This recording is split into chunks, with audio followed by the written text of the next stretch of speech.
हाय। Unit 7 में हमने पढ़ा था एडमिनिस्ट्रेटिव ट्रिब्यूनल्स के बारे में। ठीक है, आज की इस वीडियो में हम शुरू करने जा रहे हैं यूनिट 8 पर्सनल पॉलिसीज। तो इसके अंदर हम पढ़ेंगे मीनिंग ऑफ पॉलिसी मेकिंग, उसके बाद public personal in India, new policy perspective. ये सब चीज़ें हम डिटेल में इस चैप्टर नंबर 8 पर्सनल पॉलिसी के अंदर पढ़ेंगे। चलिए शुरू करते हैं with the introduction. Administration is the mean of translating the state policies into programmatic action.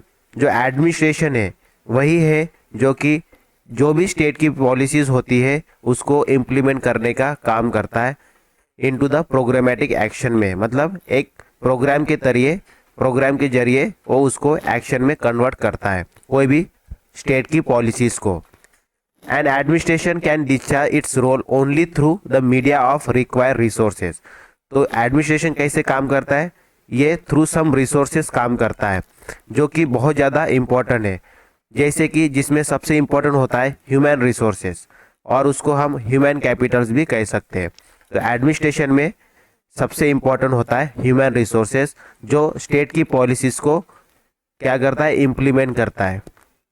Public administration must therefore so fashion its policies and program that the resource upon which it depend are not only adequately mobilized but also effectively utilized। तो जो administration के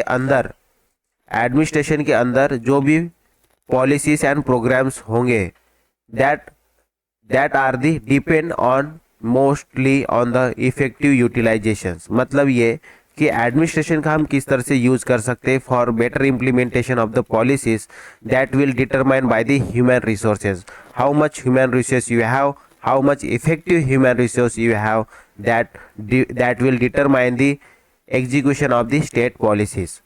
The same is true of the human resource also. Management of human resource therefore is an important ingredient in the management system of the government। तो government के management system में जो human resources है ये बहुत ज़्यादा important ingredient है, क्योंकि अगर ह्यूमन रिसोर्स नहीं रहेगा तो एडमिनिस्ट्रेशन जो स्टेट की पॉलिसी है उसको इम्प्लीमेंट नहीं कर पाएगा। इसलिए management of the human resource is very important for managing the human resource of the system that is inescapably necessary is a well coordinated policy framework which ingredient different aspect of personal as an input। इसीलिए जो human policy है या हम बोल सकते हैं जो management of the human resource है वो बहुत ज़्यादा इम्पोर्टेंट बन जाता है in case of the administration.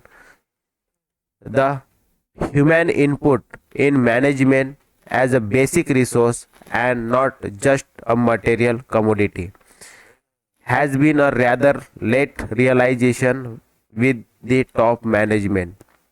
तो जो टॉप मैनेजमेंट होगा वो क्या करता है, जो भी बेसिक रिसोर्सेस होगा उसको मैनेजमेंट का काम करता है, not just a material commodity, जैसे कि हैज़ बीन लेटर रियलाइजेशन। मतलब ये कि ह्यूमन रिसोर्सेस जो कि बहुत ज़्यादा इम्पोर्टेंट रिसोर्स बन जाता है, तो इनको मैनेज करना ये एक टॉप मैनेजमेंट का काम बन जाता है। For a long time personal in the administration had been taken for granted. अभी बहुत समय तक क्या हो रहा था, पर्सनल एडमिनिस्ट्रेशन को बहुत लाइकली लिया जाता था, ज़्यादा सीरियसनेस से नहीं देखा जाता था, लेकिन they had not been taken as something which required to be treated with special consideration and distinctive differences। लेकिन आज के समय में अगर हमें स्टेट की पॉलिसीज़ को, क्योंकि अभी जो स्टेट है वो वेलफेयर स्टेट बन रहा है, डिफरेंट पॉलिसीज़ जो है अभी गवर्नमेंट उसको लेके आती है for the welfare of the peoples, society और द कंट्री। तो इन सभी को एक अच्छा बेहतरीन इम्प्लीमेंटेशन के लिए एडमिनिस्ट्रेशन की ज़रूरत होती है, और एडमिनिस्ट्रेशन में human resources are very important ingredient in the implementation of the policies. तो personnel were consider to be nothing but mere cogs in the organisational mechanism. which had its counterproductive tools on the system effectively। तो जो personal है ये क्या है, consider nothing but mere cogs in the organisational mechanism which had its counterproductive tools on the system effectively. तो जो personal administration है ये किसी भी सिस्टम के प्रोडक्टिविटी को बढ़ाने के लिए बहुत ज़्यादा इम्पोर्टेंट बन जाता है। All this was due to wrong and misplace policy perception about the important contribution made by the personal.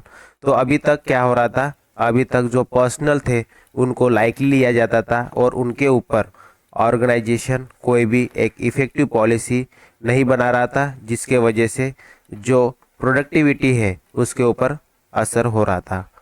तो अभी ये ज़रूरी बन जाता है कि personal policy banana so that the implementation of the policy through the administration can be effective.